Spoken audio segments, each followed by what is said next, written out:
Hello, Gabriel Clevenger here. I'm the pastor at the table. And if you're watching this video, then you're wondering why the name The Table. Well, for as long as there have been Christians, a table has typically been in the middle of them. One of the earliest accounts of Jesus, what we call the Gospel of Luke, shows Jesus sharing a table with people all through the whole account, numerous separate times.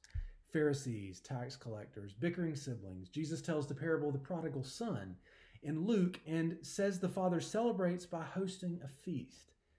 Jesus provides a meal in the desert for people who don't have anything. So Jesus is so famous actually for sitting at table and sitting down at tables with people that some of his critics actually called him an overeater and a drunk. And the Last Supper is, of course, famously around a table.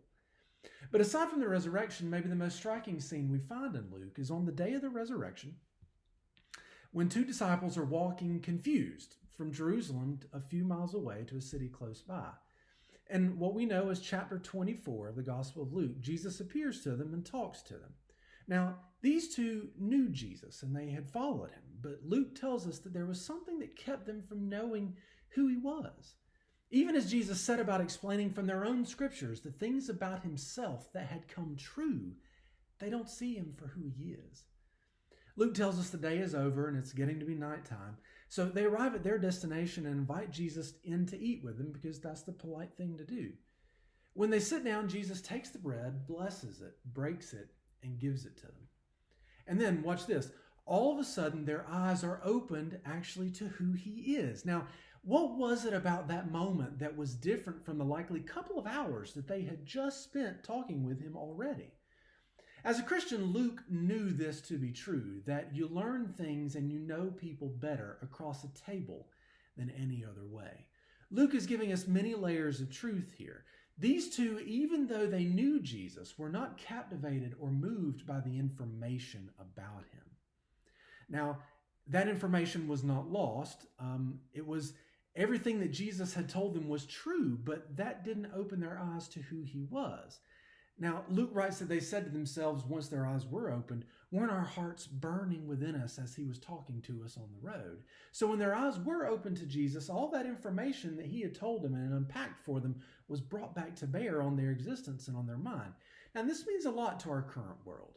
We have more information in the palms of our hands than any other generation in existence has. But we're starved for wisdom, actually. We have tons of information, but we're starved for wisdom and we're starved for connection.